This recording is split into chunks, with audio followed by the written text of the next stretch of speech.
Alright, y'all, so episode 2 of Blood and Water from Netflix was giving what it was giving. So let's give it what we got.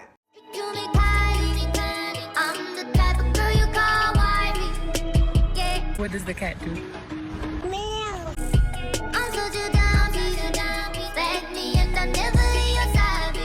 Alright, so this episode opens up with Pooh Lang. That's her name, because y'all, I got the names down, pick this. So Pooh Lang is watching Baba, her daddy, on the video, the same video of, you know, basically it went viral. When her daddy got arrested, she was like, my phone. All that had went viral, so she was watching that down to the YouTube.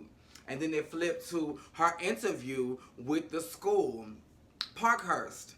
And she gets accepted. Hallelujah, she gets accepted. But as she is watching the video of her daddy, of Baba, if you will, you see a list to the side that says Fikale, which is the pretty girl that I was talking about in the last week's episode that we think is a sister. Fikale, DNA test, sample of saliva, payment, and parental consent. So mama got a whole scavenger hunt list of things to do, and mama is gonna see to it. She is gonna see motherfucking to it. So then we get to Parkhurst, and Pooh Lang's tour guide is Wendy. Wendy is a feisty little something with a little dress all tied up in her lights.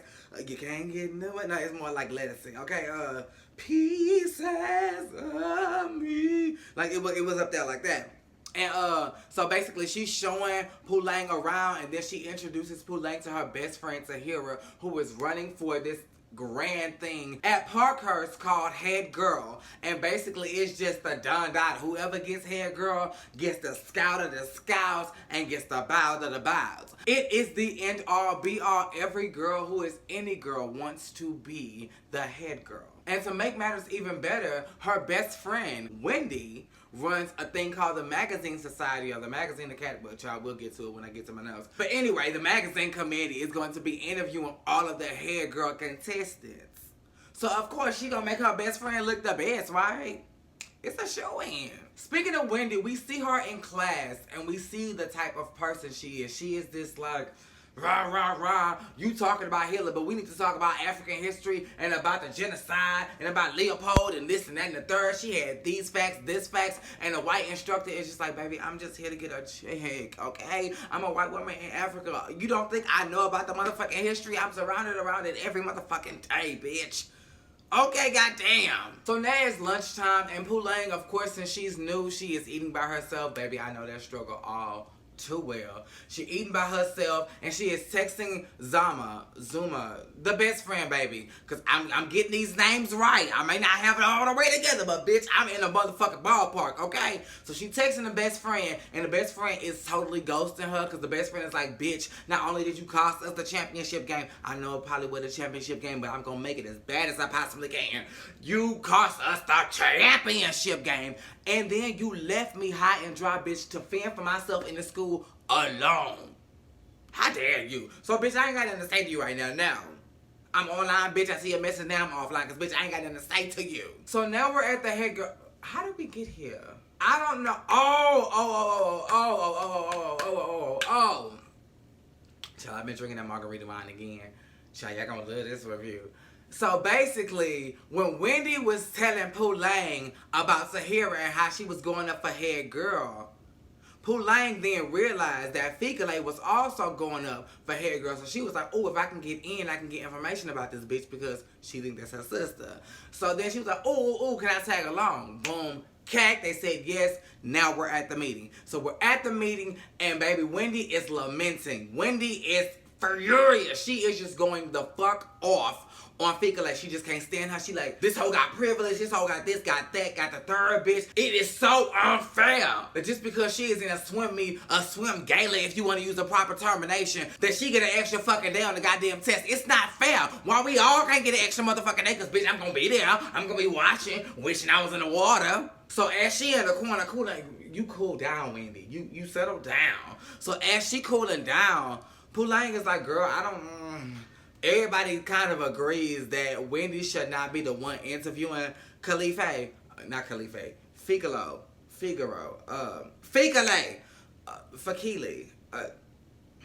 Fifi. Fitz, what was her name?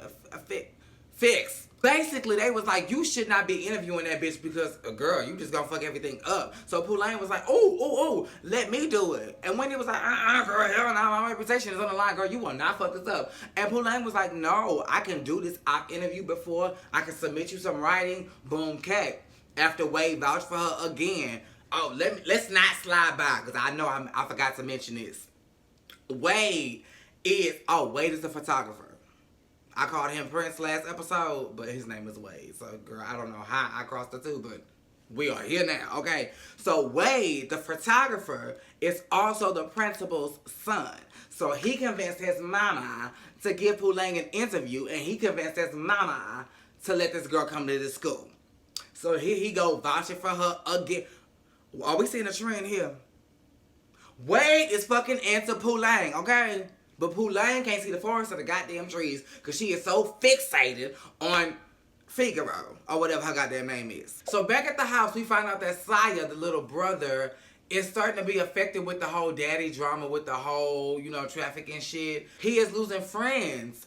The friends' parents are telling the little boys, don't hang with Saya because I don't want you associated with that drama or with that family. And the little boy is feeling down. So then they go to dinner.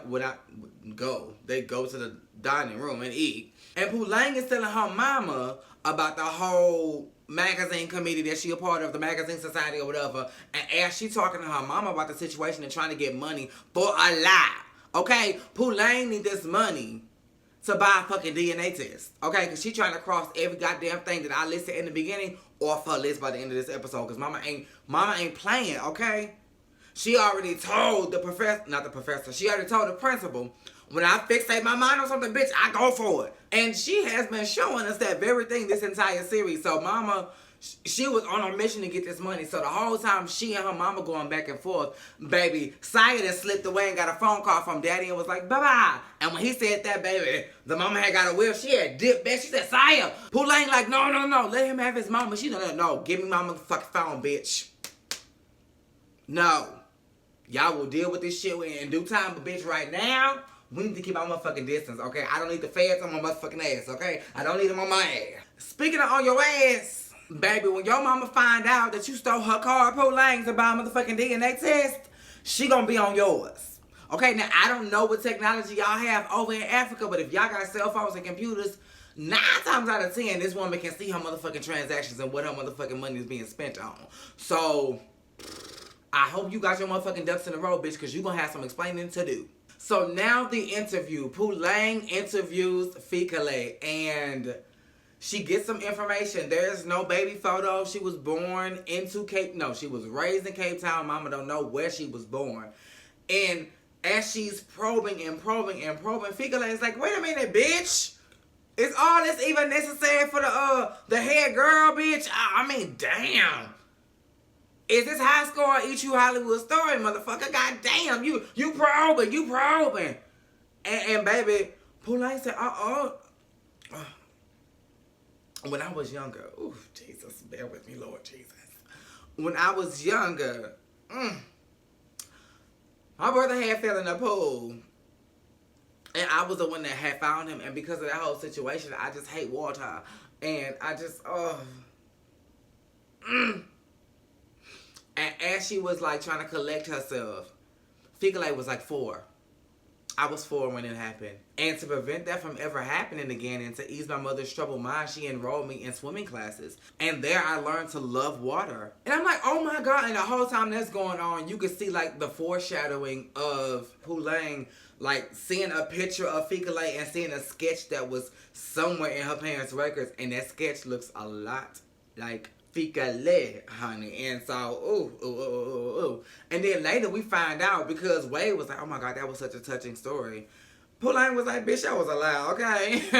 She was clamming up, and I knew I needed to get the story, okay? So I had did a little research on her, and her past interview, she had talked about it, so I just had a relatable story, and I just wanted to pull that juice up out of her, so. And Wade was like, oh my God, you so good, but is she? Because, bitch, I'm not one to chew my cabbage twice. So, I mean, if you really want to be a good reporter, then one would try to get an exclusive, right? Because getting somebody to rehash something they already said in the previous interview is what? A song on repeat? It's like my iPod stuck on replay. Because, girl, we ain't trying to hear it again. So now it's lunchtime again. And Fika, like, after the interview was like, girl, you want to have lunch with us? Okay, because you seem like you cooling them up, girl. So she have lunch with everybody, the whole crew, Fika crew. And then after the bell ring and everybody going back to class, Pooh-Lane kind of stayed back a while. Because Fika had left her little juice or whatever. Baby, Pooh-Lane had picked up the juice and Fika was like, oh, girl, you ain't got my juice. Thanks. And was gone. So, boom. Because you know she's trying to get a sample of the saliva. Now, at this little lunch soiree, Fika invites Pooh-Lane to KB's house and was like, hey, KB's having a party later. You know, Chris is going to be there. You know, Zuma may be there. Zama, whatever her name is, she may be there. You know, like, you should come or whatever. Knowing that her best friend is not talking to her, Pooh-Lane is going to text Zuma and is like, hey, girl, I hope to see you tonight at the party.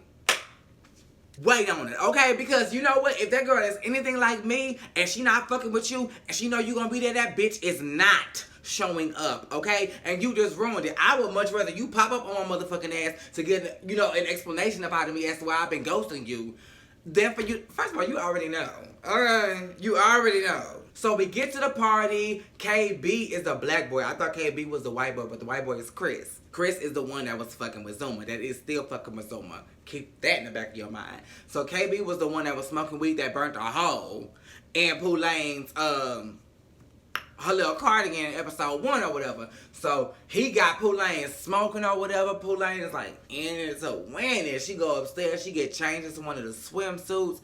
And of course Zuma is a no-show. Bitch, you should have kept your motherfucking mouth shut. But baby, I'm so glad Zuma didn't show up because had Zuma showed up, we would know what we know about Chris. Now, let me back up a little bit before I jump back to this moment. Remember when I had told y'all that Wade was praising Pooh-Lane for the story she told, and she was like, oh, you did a good job for telling that lie to get that good exclusive that wasn't really an exclusive. Well, he had told her, I'm finna be out on a pier later tonight shooting my ones and my twos. I would love it if you were my company. And she was like, I'll think about it. I'll run it by my mama to see if it's cool. Boom. We back in this present moment. Pooh-Lane is at the party that Fika had invited her to. Boom, Wade texts her and it's like, are you still coming? She's like, oh, damn, I'm working on the article. The written article, because not only does she verbally interview Fika, she also has to type up an article and submit that to Wendy to be submitted into the magazine. Again, so she is lying to Wade, telling him that she is at home working on the article, when really she's turning up at the festival. So some kind of way, KB and Pooh-Lane end up hitting it off, and like not even in a sexual way, they just connect and they're talking and they just just vibing, and it's just like, oh my god, like they're girl, shut up. But they it was just so cute to see. It really was. And then she was like, you hungry? After she had got that text from Wade, she was like, you hungry? So they go down to the kitchen. The dad is there. He's a cool mom, okay? Like in Mean Girls, I'm a cool mom, baby. He was a cool mom. He was like, baby, I ain't trying to get in your way. But Daddy and Pooh-Lane had a moment. Baby, he had dipped down and got in KB and was like, she a keeper, okay? This the one right here, this the one right here. So, baby, Pooh-Lane had got all flustered and was like, ooh, I gotta go to the restroom. Well, baby, when she went to the restroom, when I had told y'all about Chris and how it was important for y'all to know that that was Zuma's man, well, baby, that wasn't just Zuma's man. Because, baby, he was all drunk. And his homeboy was like, you know, let me lay you down because you're a little drunk. So, baby, when he laid Chris down, Chris was like, where you going? Do you mind if I struck you? Because, baby, they was getting it in, okay? They was getting it in. You heard me correctly. Chris was getting down with a man, bitch. Chris go on both sides of the fence, bitch. Yes, I was waiting for. So while that's going on, Pooh-Lane is like, oh my gosh. So Fika is like, girl, let them do their thing. So they go to the restroom or whatever. They peeing together because girls can pee together and it not be gay. So Fika was like, girl, you got a tampon. Boom, she changed the tampon or whatever. Then they leave out the restroom. Well, not they. Pooh-Lane is like, oh, I forgot my phone. And tries to get the tampon as DNA. The white friend is like, girl, what the fuck you doing? She's like, oh, girl, I forgot my phone. And then she left. I'm like, fuck. Well, Not fuck, cause girl, you walking around some party with some other girl's bloody tampon was not the best thing for you to do, but I'm just here for you to get the DNA so you can stop stalking this girl, because if you really trying to build a friendship with her at this school, this is not the route to go. Pooline. Especially if y'all end up being... How do you expect this to go? You expect her to find out that she's your long-lost sister and that her life, her privileged life that she knows is not really her life, but then you expect her to just be like, okay, because we were friends, girl, let's just be the best of sisters. Like, you know she gonna fucking hate you, right? Because your mama gonna want her home and not in her privileged life.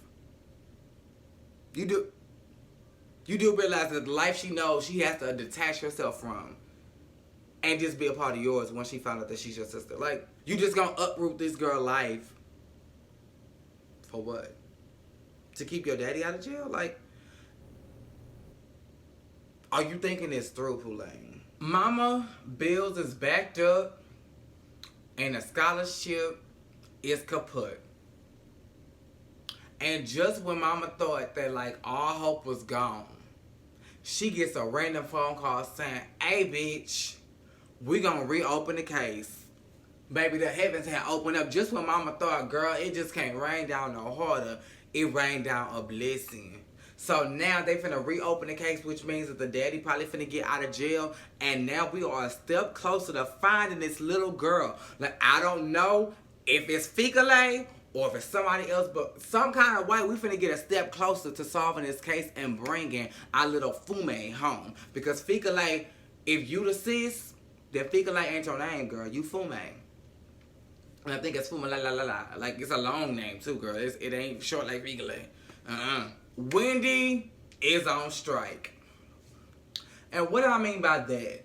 It's basically Wendy was like, this was a good article. You did a great job. You know, how about you do another one right now? You know, I need you right now. And Pooline was like, girl, I'm still deciding on the Magazine Society. I'll get back to you. You know, just give me a couple days, girl. I'll catch you. And Wendy was like, well, where you going? And Wendy watches Pooline walk over to Fikale and is like, so you blew me off for the bitch you know I hate? Okay. She takes the drive that Pooline just gave her with the article on it, plugs it into her computer, and manipulates the entire article. And goes from like, Fikale is God's gift to the world to Fikale is the spawn of Satan, basically. And runs and prints that article. I feel like if you were going to manipulate it in such a way like that, you could have at least kept your name on it. You know, like, that was a coward-ass, pussy-ass move.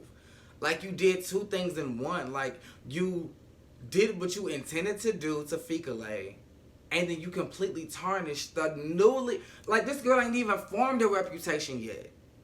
And you gonna turn her out to be a villain in this school. 2 days, basically, into her collegiate career here. Like, academic career, because this ain't college. It might as well be, bitch, as big as a university. Now, Fikale used to mess around with KB. I didn't know that. And KB was basically like, why have you never been with nobody after me? You know, like, why is it just so, like, after me it was just nobody? And Fikale was like, bitch, who told you that I ain't fucking nobody else? And of course, like, all y'all, I'm like, well, bitch, who you fucking? Mama said, just wait. Hold on. Hold on to your love, bitch. You gotta hold on. Mama took 2 steps. And boom, kaboom, we found out she was fucking her swim coach.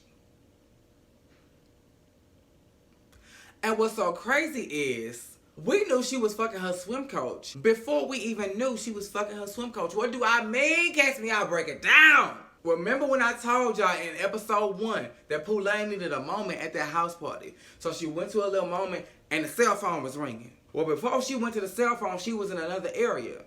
Something ran her off to the area where the cell phone was ringing. What ran her off? She was quietly sipping her cider. And she heard 2 people having sex. And she saw a guy with a particular cap on that had stripes on it.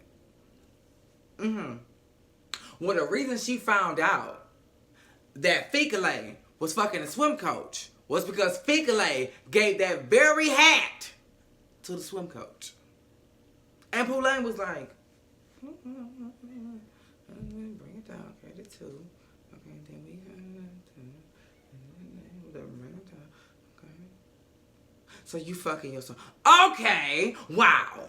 And so at this point, Poulain is like, well, now I really got to get some information, bitch, because now that I know this, you're more interesting than ever to me.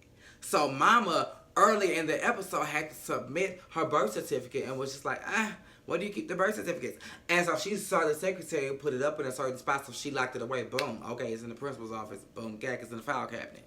Mama went later after the school had closed. Tip. Got Fika-Lay's birth certificate, and instead of taking a picture of it, she actually took the actual birth certificate and had it in her hand. When she go to turn around, Wade was trying to find her to tell her about the manipulation of the article and was like, bitch, what you doing in my mama's office? And that's how the episode ends, you guys. I'm sorry to leave you on a cliffhanger like that, but they left me on the cliffhanger, so I gotta leave your ass on one too. Y'all, that's what this episode was giving. It gave what it gave, so I gave it what I had. I'm gonna try not to drink so much margarita wine next time, because, bitch, I am super drunk, but it's okay. It's not right, but it's okay. I'm gonna make it anyway. But yeah, it was given what it was given, so I gave it what I had. Make sure you are liking, commenting, subscribing, and that your notifications are on. Same place, same time.